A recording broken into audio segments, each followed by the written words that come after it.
1988 yıl Ağdam. Agdam, 1988. The locals have gathered in front of the Agdam District Drama Theatre to peacefully protest the mass deportation of Azerbaijanis from Armenia. Crimes committed against the local Azerbaijani population of Karabakh and attempts to artificially blockade the town of Khojaly. Agdam residents demand the central government to take decisive action and have given time until 22nd February, 9 o'clock. Otherwise, they declare that they will take the appropriate measures into their own hands. Another reason for holding a protest on this territory is that the Executive Committee of the Agdam District Council of People's Deputies is located there. Dear viewers, you are now watching the Karabakh Chronicle program, and I am your host Ferdin İsazade. Good afternoon. Sizinle ben Ferdin İsazade. Her vaxtınız xeyir olsun.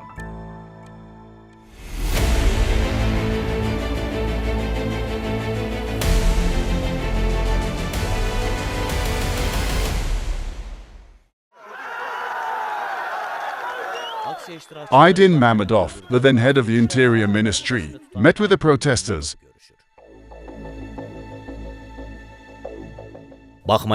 Despite the fact that the leadership of the Central Committee and members of the Politburo led by Cameron Bagirov were in Karabakh.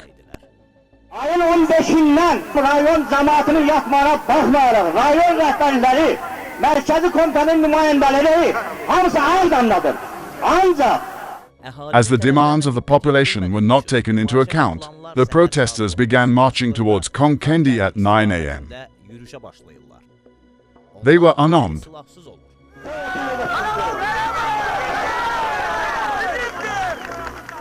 However, in spite of this, the 366th Regiment was deployed in Konkendi to block the Agdam-Askeran road in order to prevent the march.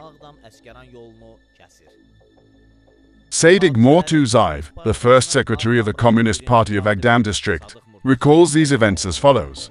A general, the commander of the 366th Regiment, arrived 2 kilometers before Askeran and said that there was a decision. We can open fire on the population. Despite this, a group of 100 to 150 men somehow managed to move towards Konkendi. They crossed the Gaga River and continued marching towards Askeran. It was this group that came under fire from Armenian militants who have fortified themselves in the houses of Askeran. As a result, Ali Hajiev and Bakhtiyor Guliyev were killed and 55 others were wounded. The Armenian propaganda machine tried to skillfully use the incident in its favor. And it did. Доказательством тому является нападение нескольких тысяч озверелых мусульман из района Агдама на поселок Аскеран и село Ханабад. Несмотря на достигнутый отпор со стороны армянского населения, разъяренные банды учинили погром армянского поселка. Philip Bobkov, who worked as the first deputy chairman of the USSR KGB in 1985 to 1991, describes these events in his memoir KGB and Power as follows. Again, we can argue about who was first, who behaved how, and who was more to blame, the Azerbaijani or Armenian. But the fact remains that Azerbaijanis were the first victims. On February 22, 1988, 2 people were killed in the Askeran district. A peasant working in the vineyards and a boy who looked suspicious to the Armenian gunman.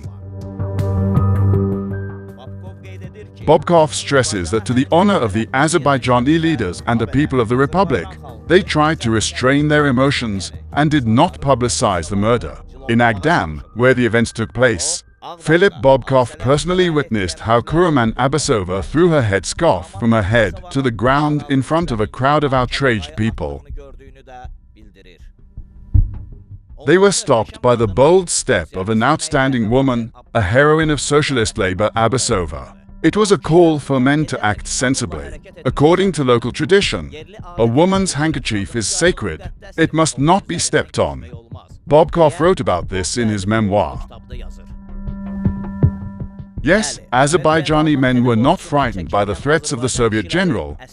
They marched towards Ascaran accepting death. However, they did not step over a woman's handkerchief. We cannot give an assessment of Kahraman Abbasova's actions. But what we can say with certainty is that the events that transpired in Ascaran were a deliberate provocation designed to launch and implement the Miat project. Shortly before the Ascaran provocation, since the end of 1987, the process of ethnic cleansing of Azerbaijanis was launched in Armenia. The first crimes against Azerbaijanis were recorded in Gafan.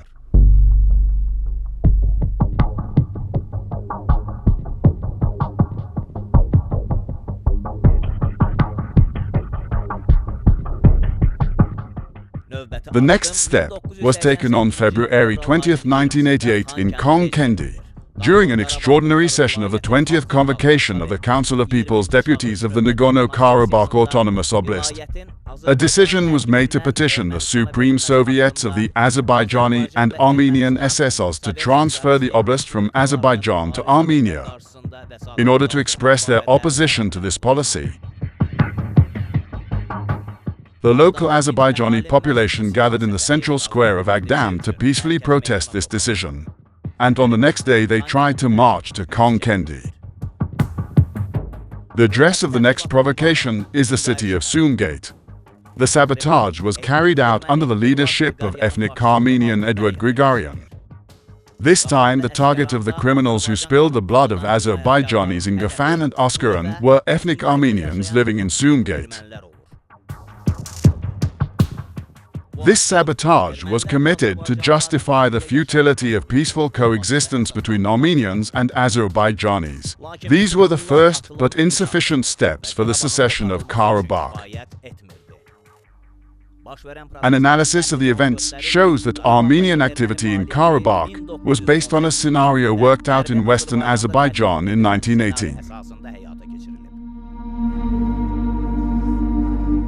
First, they raise the level of ethnic intolerance and incite hatred in the masses, organize attacks on settlements, and expel the local population.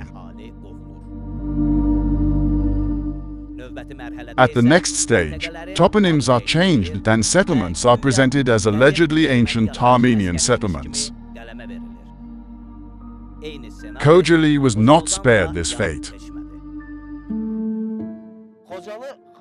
Khojaly is a settlement of strategic importance, located northeast of Konkendi and controlling the transport and air infrastructure. In short, all cargo traffic.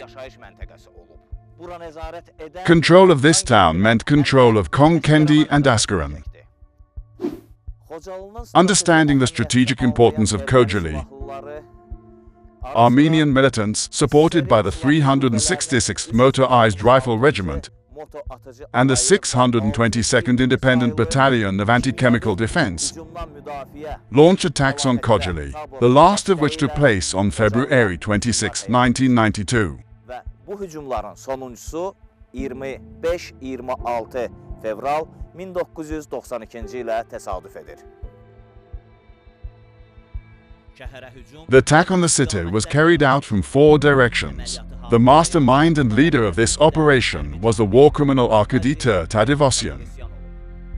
According to the plan, the first strike on Khojaly was to be made from the direction of Tezabina and Konkendi. Fire support to the armed formations advancing from Konkendi was to be provided by the 366th Motorized Rifle Regiment and the 622nd Independent Chemical Defense Battalion of the USSR Armed Forces. 3 artillery strikes on Khojaly from 152mm howitzers should have signaled the start of the operation. However, for unknown technical reasons, the cannon was not fired.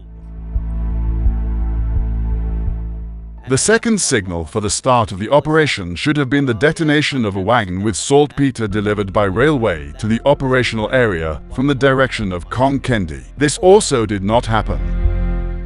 And for this reason, the operation began not according to the original plan, and the gangs deployed in the village of Meydebeyli went to Khojaly instead. Let's consider the map of Khojaly operation, which we received from Armenian sources. The Armenian side calls this genocide Khojaly Liberation Plan. Lines marked on the map in the color red denote the movement of Armenian fighters. The blue marks are the positions of self-defense units that stood up to defend Khojaly. The militants advancing from Meydebeyli were stationed at 3 different points in the city. The group stationed in Khojaly Cemetery attracts attention here. It should be noted that there was a garrison of Azerbaijani Oman in this area. Having captured this area, the Armenian militants positioned themselves behind the line of defense organized in the directions of Meydebeyli, Konkendi and Kirtik. This step not only nullified the garrison's defense in all directions under conditions of active combat, but also made tactical retreat impossible. The offensive from the directions of Tezabina and Konkendi was carried out as part of the second phase of the Khojaly operation. The main goal of this offensive was to take control of Khojaly and capture the airport. It should be noted that the defense of the airport was headed by the national hero Alif Hojiyev. From the first hours of the attack, his group fiercely resisted the enemy. Their actions bought the Khojaly residents time, albeit a little, to leave the city. The numerical superiority of the enemy, as well as its support in manpower and equipment ranging from 366 and 622 military units, and in particular, the lack of assistance from Baku, forced Alif Hojiyev's group to abandon the airport. While retreating, his group blew up the command and control center. This footage was shot shortly before the events in Khojaly. Under the guise of humanitarian aid to civilians, the militants in Karabakh are being airlifted weapons. In order to prevent such actions, Alif Hojiyev's group blew up the tower before abandoning the airport. The third stage of the operation was conducted in the direction of the village of Kirtik. The groups advancing in this direction were able to capture a section of the Ogdam-Konkendi road passing through Khojaly and break into the central part of the city. Arkady Tadevosyan occasionally boasted about his crime in the Armenian press. Arkady poses in front of a map with a pointer in his hands and talks about his criminal actions. In an attempt to escape the attacks, the local civilian population leaves the town, passing under the bridge over the Badara River and following its course towards the Goga River. After crossing the Goga River, they head towards Mount Kirtik. But this road only leads them into the corridor of death. Lakin bu yol onları ölüm dəhlizine aparıb çıxarır.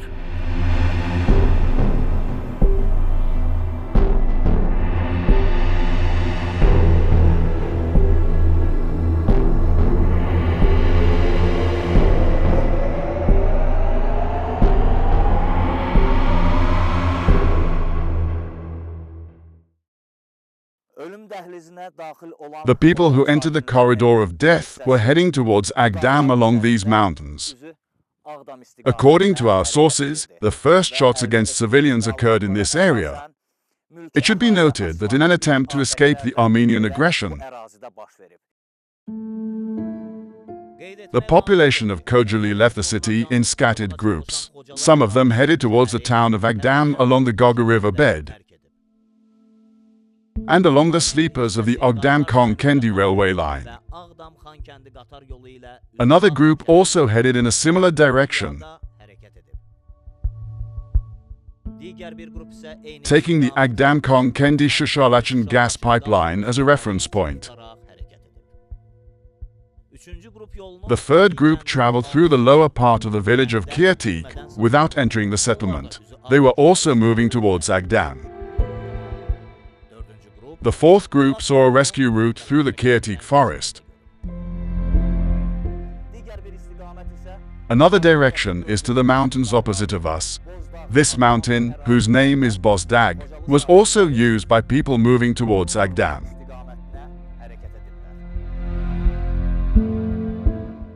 There were people in this group who left Khojaly some time later.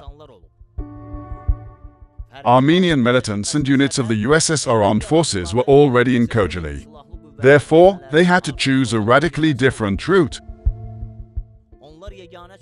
The only way to escape was to cross Mount Bozdag and move towards Agdam.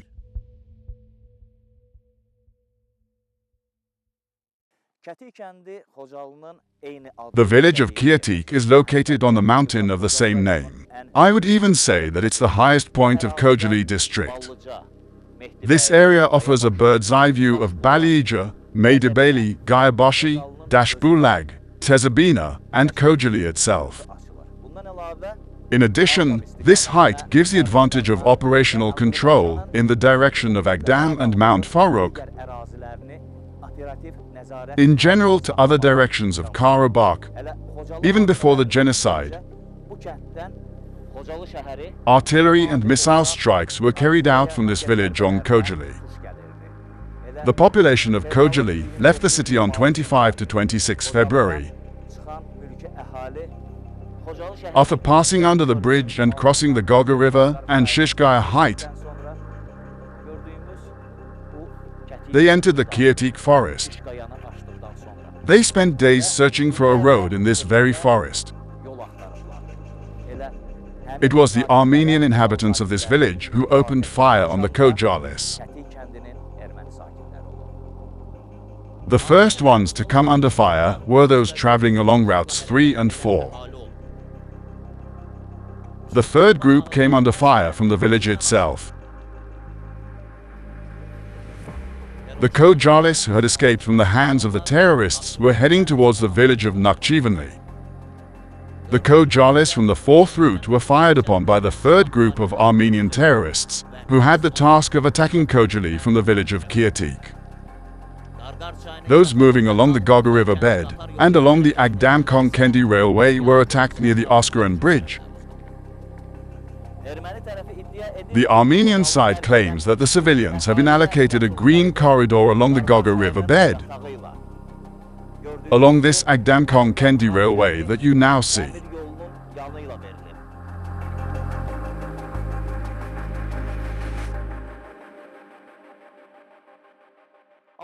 But that's a lie. They later came to Oskaran to collect the bodies of the 21 dead Khojalis found on this bridge and loaded them into cars. They were scattered all the way to the central road. According to eyewitnesses, the bodies were mutilated. Some had had their eyes gouged out, others had been burned, some had been decapitated.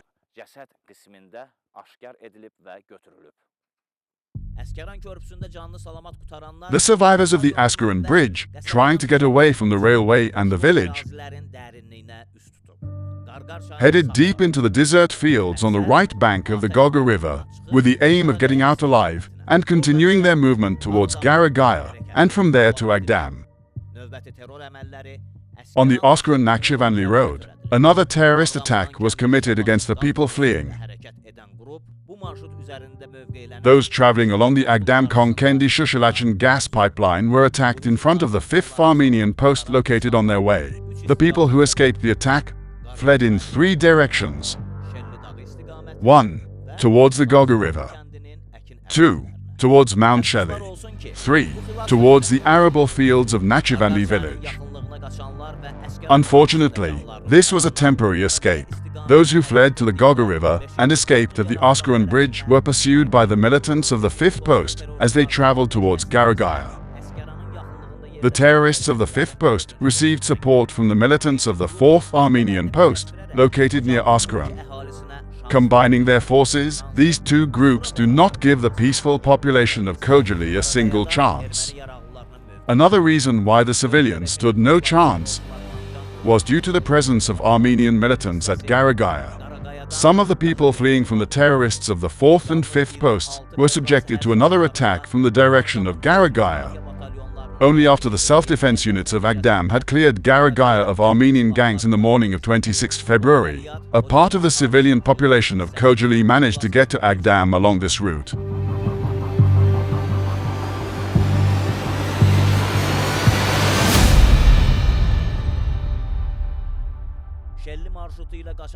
The chances of those fleeing along Khojaly route were also minimal. They were pursued and killed by the terrorists of the 5th Post. The Armenian executioners didn't care who was in front of them. Children, women, or the elderly. Everyone was fair game.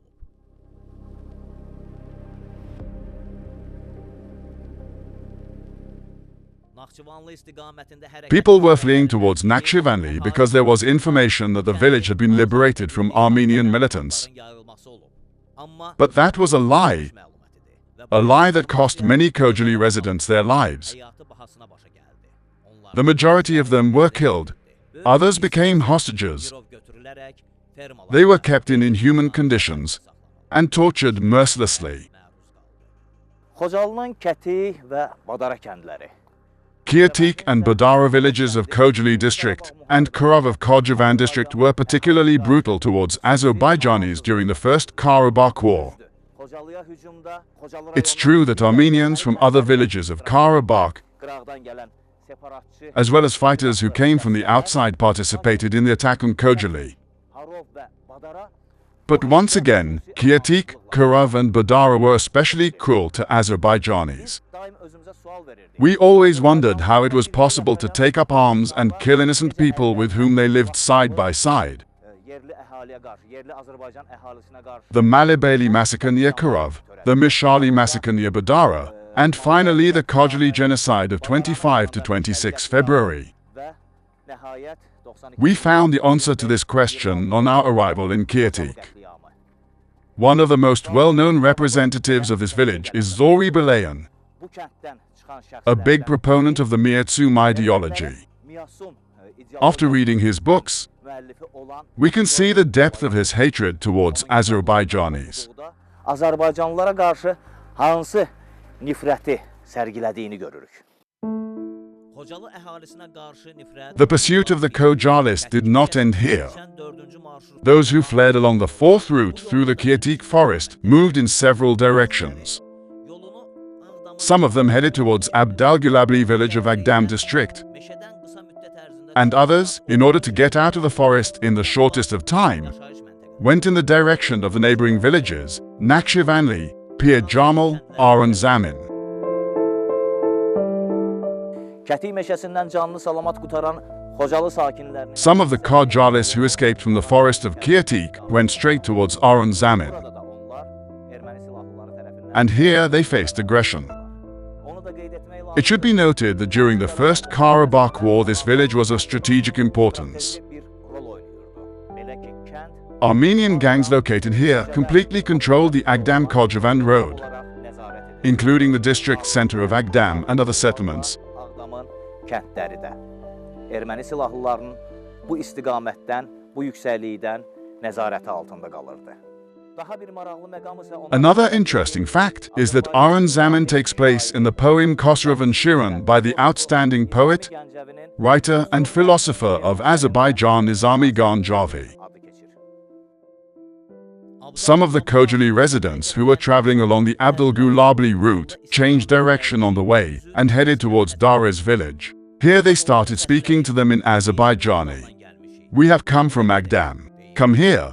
Having decided that salvation was near, they headed towards the callers and fell into a trap. The Armenians opened fire on the Khojalis. Those who survived were taken hostage. Yes, the Khojalis were called not by the Agdamis, but by the Armenian fighters. Just like in Nakhchivanli, they were kept in inhuman conditions in a stable and tortured. Those who reached the villages of Pir Jamal and Aran Zamin were killed by armed Armenian groups operating in these settlements.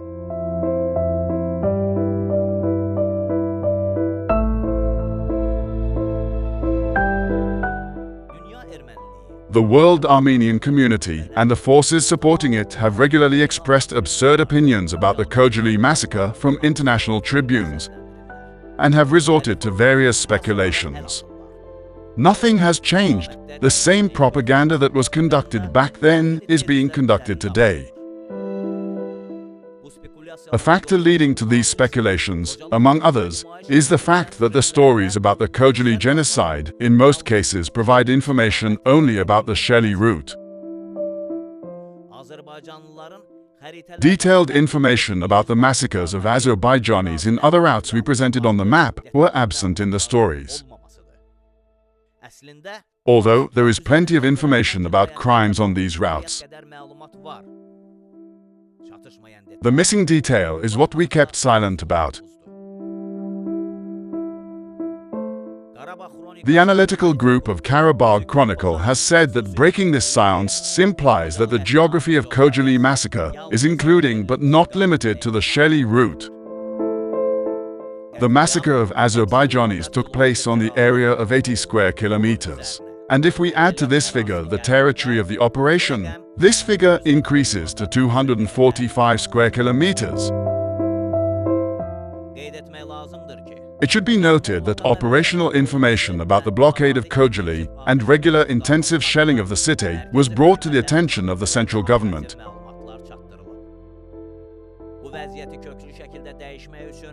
In this regard, several battle plans were developed for de-blockade of Khojaly, clearing Ascaran and its surrounding settlements of Armenian fighters, as well as organizing defense in these areas. However, none of these plans were successful. The first operation was carried out on February 6, 1992. Having liberated the villages of Perla and Faruk in the direction of Ascaran, our military advanced towards Karabakh. It should be noted that Russian troops were supposed to provide the Azerbaijani side with combat support for this operation. Special representative of the Defense Ministry Foreman Hajiev opposed this scenario. "The Russians are not needed. We will liberate Khojaly ourselves," he said. As a result, Russian troops refused to provide combat support to Azerbaijan. The Armenian fighters counterattacking, having pushed the Azerbaijani army back, took Ascaran out of the line of fire.